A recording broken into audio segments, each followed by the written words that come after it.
നമ്മോടൊപ്പം ഉള്ളത് ഉത്തരമേഖല IG K സേതുരാമനാണ്. അദ്ദേഹം ഈ പ്രവർത്തനങ്ങളെല്ലാം ഏകോപിപ്പിച്ചുകൊണ്ട് ഇവിടെ തുടരുകയാണ്. സർ, ഇന്നു മുതൽ രജിസ്ട്രേഷൻ നിർബന്ധമാണ്. കഴിഞ്ഞ ദിവസങ്ങളിൽ ചില ദുഃഖകരമായ വാർത്തകൾ കേട്ടു. ഇത്തരത്തിലുള്ള വീടുകളടക്കം കുത്തി തുറക്കാനടക്കം ശ്രമം നടക്കുന്നു എന്ന തരത്തിലുള്ള വാർത്തകൾ വരുന്നുണ്ട്. ആളുകൾ പരാതി പറയുന്നുണ്ട്. പോലീസിന്റെ ഒരു പെട്രോളിംഗ് എങ്ങനെയായിരുന്നു കഴിഞ്ഞ ദിവസങ്ങളിലൊക്കെ ഉണ്ടായിരുന്നു? അല്ല, അങ്ങനെ ഒരു പരാതി ഉണ്ടെങ്കിൽ തീർച്ചയായും നമ്മൾ അപ്പോൾ തന്നെ പരിശോധിക്കും. പരാതി ഇവിടെ പോലീസ് കൺട്രോൾ റൂമുണ്ട്, ഞാനുണ്ട്. എൻ്റെ അടുത്ത് ഏതെങ്കിലും പരാതി കിട്ടിക്കഴിഞ്ഞാൽ ഉടനടി ഞങ്ങൾ വളരെ എമർജൻസി ആയിട്ട് അപ്പം തന്നെ കൈകാര്യം ചെയ്യും. അപ്പോൾ ഞാനവിടെ എല്ലാ പോലീസ് ഉദ്യോഗസ്ഥന്മാർക്ക് രാവിലെ പോയി ഇൻസ്ട്രക്ഷൻ കൊടുത്തിട്ടുണ്ട്.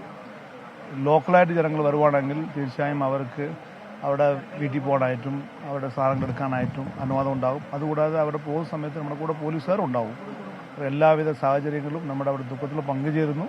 അവർക്ക് എല്ലാവിധ രീതിയിലും നമ്മുടെ കൂടെ ഉണ്ടാവും. ഒരു കാര്യം കൂടി സാർ, ഇന്ന് മറ്റേ ഐപോഡ് ഡ്രോൺ അടക്കം ഉപയോഗിച്ചുകൊണ്ടുള്ള പരിശോധനയാണ് നമ്മൾ തുടരുന്നതെന്ന് പറയുന്നു. ഇന്നത്തെ ഒരു പരിശോധന, കഴിഞ്ഞ ദിവസം നമുക്ക് അങ്ങനെ കൂടുതൽ ബോഡീസോ അല്ലെങ്കിൽ പാർട്സോ ഒന്നും നമുക്ക് കണ്ടെടുക്കാൻ കഴിഞ്ഞില്ല. ഇന്നത്തെ ഒരു പരിശോധന എങ്ങനെയായിരിക്കും എന്നാണ് സാർ? ഇത് ഒരു അസാധാരണമായ ഒരു സംഭവം. ഇതിനു മുമ്പ് കേരളത്തിൽ ഇത് ഉണ്ടായിട്ടില്ല. അപ്പോൾ നമ്മൾ പരമാവധി ശ്രമിക്കുന്നു. 200 പേർ ഇനിയും മിസ്സിംഗ് ആയിട്ടുണ്ട്.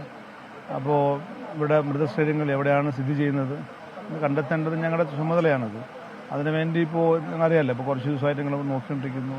എല്ലാ സ്ഥലത്തും JCB ഉണ്ട്, സന്നദ്ധ സംഘമുണ്ട്, സേനാംഗങ്ങൾ മുഴുവൻ പൂർണ്ണമായിട്ടുണ്ട്. എന്നാലും നമുക്ക് ഇതുകൂടാതെ ഒരു സാങ്കേതികമായിട്ട് തന്നെ നമുക്കിത് പഠിക്കേണ്ടതുണ്ട്. എക്സ്പെർട്ട് ഹെൽപ്പിന് ആവശ്യമുണ്ട്. അത് നമ്മൾ പരിശോധിക്കുന്നുണ്ട്. അങ്ങനെ പല രീതിയിലും ഇത് ടെക്നോളജിക്കലായിട്ട് കൂടി പരിശോധിച്ച് എവിടെയാണ് ഈ ബോഡികൾ തങ്ങാനുള്ള സാഹചര്യം ഉള്ളത് എന്ന് പഠിച്ചിട്ട് അതനുസരിച്ചുള്ള ഒരു പ്രോബിലിറ്റി പരിശോധിച്ച് ഇപ്പോൾ നമ്മൾ ആ രീതിക്ക് മുന്നോട്ട് പോകുന്നു. തീർച്ചയായും നമ്മോടൊപ്പം ചേർന്ന IG ആണ്. അദ്ദേഹം ഇനി അദ്ദേഹത്തിന്റെ പ്രവർത്തനമായി മുന്നോട്ട് പോവുകയാണ്. സ്കാൻ എന്തായാലും പ്രതീക്ഷയുണ്ട്. ഇന്ന് സാങ്കേതിക വിദ്യ അടക്കം ഉപയോഗിച്ചുകൊണ്ടുള്ള പരിശോധന ഇന്ന് തുടരും. അല്പസമയത്തിനകം തന്നെ രക്ഷാപ്രവർത്തകരെ കടത്തിവിടും. നേരത്തെ സൂചിപ്പിച്ചതുപോലെ രക്ഷാപ്രവർത്തകർക്ക് രജിസ്ട്രേഷൻ നിർബന്ധമാക്കി.